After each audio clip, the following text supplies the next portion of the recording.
വിവാദ ചിത്രം the Kerala story ദൂരദർശനിൽ പ്രദർശിപ്പിക്കാനുള്ള തീരുമാനത്തിനെതിരെ CPIഎമ്മും കോൺഗ്രസും രംഗത്ത് വന്നു. തെരഞ്ഞെടുപ്പ് മുന്നിൽ കണ്ട് BJP വ്യാജ പ്രചാരണം നടത്തുകയാണെന്ന് മുഖ്യമന്ത്രി പിണറായി വിജയനും പ്രതിപക്ഷ നേതാവ് VD സതീശനും കുറ്റപ്പെടുത്തി. ചിത്രം പ്രദർശിപ്പിക്കുന്നത് പെരുമാറ്റച്ചട്ടത്തിന്റെ ലംഘനമാണെന്ന് ചൂണ്ടിക്കാണിച്ച് തെരഞ്ഞെടുപ്പ് കമ്മീഷനെ സമീപിക്കാൻ ഒരുങ്ങുകയാണ് രണ്ട് മുന്നണികളും. സുദീപ് തോസൻ രചനയും സംവിധാനവും നിർവഹിച്ച ദി കേരള സ്റ്റോറി തിയേറ്ററുകളിലെത്തിയപ്പോഴും വിവാദം സൃഷ്ടിച്ചിരുന്നു. വസ്തുതാവിരുദ്ധമായ കാര്യങ്ങൾ പ്രചരിപ്പിച്ച് കേരളത്തെ അപകീർത്തിപ്പെടുത്തുന്നുവെന്നാണ് വിമർശനം. ഏപ്രിൽ 5-ന് ചിത്രം സംപ്രേഷണം ചെയ്യുമെന്ന് ദൂരദർശൻ. ഇതോടെ ദി കേരള സ്റ്റോറി വീണ്ടും ചർച്ചയാവുകയാണ്. ഔദ്യോഗിക മാധ്യമത്തെ ഉപയോഗിച്ച് കേരളത്തെ ഇകഴ്ത്താനുള്ള നീക്കത്തിൽ നിന്ന് കേന്ദ്രം പിന്മാറണമെന്ന് മുഖ്യമന്ത്രി പിണറായി വിജയൻ ആവശ്യപ്പെട്ടു. BJP സ്ഥാനാർത്ഥികൾക്കായി വർഗീയ പ്രചാരണം നടത്താനുള്ള ഏജൻസിയല്ല ദൂരദർശനെന്നും മുഖ്യമന്ത്രി.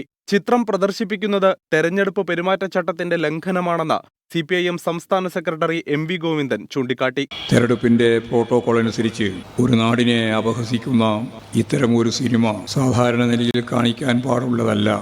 എല്ലാ തെരഞ്ഞെടുപ്പ് ചട്ടങ്ങളും ലംഘിച്ച് ഞങ്ങൾക്കിതിനെല്ലാമുള്ള അവകാശമുണ്ട് എന്നാണ് ഫാസിസത്തിലേക്ക് രാജ്യത്തെ നയിക്കാൻ ശ്രമിക്കുന്ന വർഗീയവാദികൾ, അതിന്റെ തന്നെ ഏറ്റവും പ്രമുഖ നേതാവായ നരേന്ദ്രമോദി ഇപ്പോഴും ശ്രമിച്ചുകൊണ്ടിരിക്കുന്നത്. ചിത്രം ദൂരദർശനിൽ പ്രദർശിപ്പിക്കുന്നത് ഭിന്നിപ്പ് ലക്ഷ്യമിട്ടാണെന്ന് പ്രതിപക്ഷ നേതാവ് VD സതീശൻ കുറ്റപ്പെടുത്തി. കേന്ദ്രം ദൂരദർശനെ രാഷ്ട്രീയമായി ദുരുപയോഗം ചെയ്യുകയാണെന്നും വിമർശനം. UDF തെരഞ്ഞെടുപ്പ് കമ്മീഷനെ സമീപിക്കും. BJPയുടെ വില കുറഞ്ഞ രാഷ്ട്രീയം കേരളത്തിൽ വിലപ്പോകില്ലെന്നാണ് രമേശ് ചെന്നിത്തല പ്രതികരിച്ചത്. 24 തിരുവനന്തപുരം.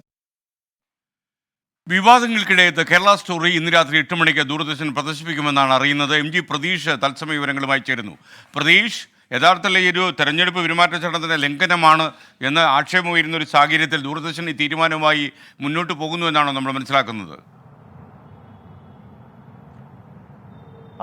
ഈ തീരുമാനത്തിൽ ഒരു മാറ്റവും ഇല്ല എന്നതാണ് നമുക്ക് ഈ മണിക്കൂറിൽ തന്നെ മനസ്സിലാക്കാൻ കഴിയുന്ന കാര്യം. രാത്രി 8 മണിക്ക് ദൂരദർശനിൽ കേരള സ്റ്റോറി സംപ്രേഷണം ചെയ്യുമെന്ന് തന്നെയാണ് ലഭിക്കുന്ന വിവരം. ഈ തീരുമാനം പുറത്തു വന്നതിന് പിന്നാലെ തന്നെ വലിയ പ്രതിഷേധം സംസ്ഥാനത്ത് ഉണ്ടായിട്ടുണ്ട്. ഇടത് വലത് മുന്നണികൾ ഒരുപോലെ തന്നെ BJPയെയും കേന്ദ്ര സർക്കാരിനെയും കടന്നാക്രമിച്ചുകൊണ്ട് രംഗത്ത് വന്നിട്ടുണ്ട്. കാരണം കേരളത്തെ അപകീർത്തിപ്പെടുത്താനുള്ള കേന്ദ്ര സർക്കാർ നടപടി എന്നതാണ് പ്രധാനമായും CPഎമ്മും മുഖ്യമന്ത്രിയും അടക്കം ഈ തീരുമാനത്തെ വിമർശിച്ച് രംഗത്ത് വന്നിരിക്കുന്നത്. ഈ BJPയുടെ വർഗീയ അജണ്ട നടപ്പാക്കാനുള്ള ഒരു കളിപ്പാവയായി ദൂരദർശൻ മാറരുത് എന്നുള്ള വിമർശനമാണ് മുഖ്യമന്ത്രി പിണറായി വിജയൻ ഇതുമായി ബന്ധപ്പെട്ട ഉന്നയിച്ചിരിക്കുന്നത്. ഒപ്പം ശക്തമായൊരു പ്രതിഷേധം CPIഎം നേരത്തെ വാർത്താക്കുറിപ്പിൽ തന്നെ കഴിഞ്ഞ ദിവസം ഇറക്കിയിരുന്നു.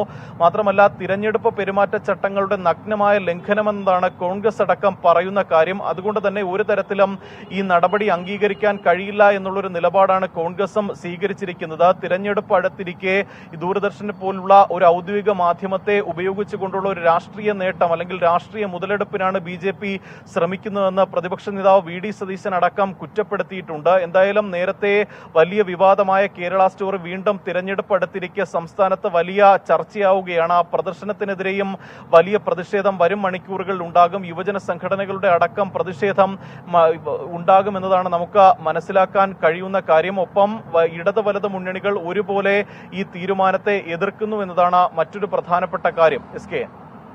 Thank you. നമുക്കൊപ്പം ചേർന്ന് MG പ്രതീഷാണ് തിരുവനന്തപുരത്ത് നിന്ന്.